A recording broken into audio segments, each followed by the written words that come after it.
Show for today.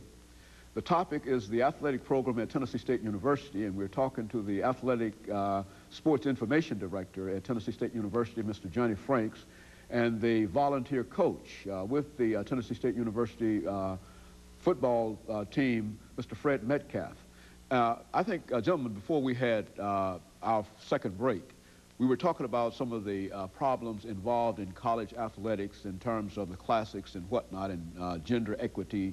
But now let's, during the last part of this show, the last 5 minutes that we have, let's give both of you an opportunity to talk about some of the things that you'd like to talk about, some of the things that we've not talked about. And I think one of the most important things is to talk about agencies.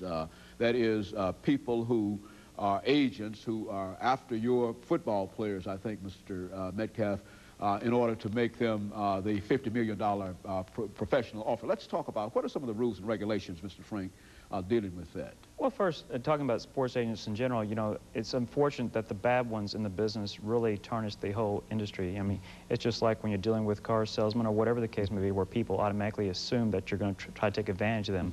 And with sports agents, the bad ones really ruin the good ones' reputations. In the sense that they don't care about the athlete, they only care about what kind of money it's going to make for them. They don't care who they hurt in the process of getting this particular athlete to sign with them. And you've seen cases from basically most of the schools in the country, from Alabama to you name it. People have run into problems with sports agents. And it's obviously something that not only the state of Tennessee, but most states across the country are passing legislation to make sure that these problems go away and they don't exist. It's definitely a problem that's really occurred probably in the last 10 years. I'm sure it's a situation you probably never had to go through too much when you were in the 50s or 60s. No, not at all. As a matter of fact, very few scouts, you know, were looking at our players, even though we had some very talented football players.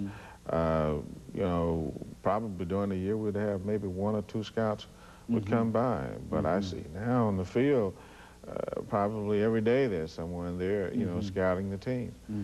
So it's a lot different. You know, one thing I think that to sort of reinforce that is something that I've said to a number of athletes all along, that no matter how, where you play, that if you are good, you really can't hide under a rock, which is to say that this is a day and age that certainly it might be good to play in front of the 90,000 stadiums.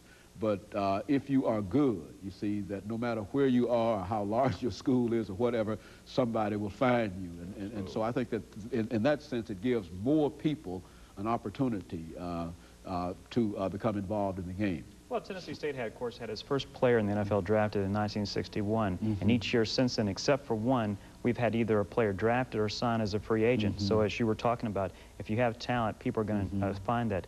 But I think a lot of times the young men today are too eager to go for the money. There's just too much money out there. It's basically football, baseball, basketball. It's turned into a business, and I think that, you know,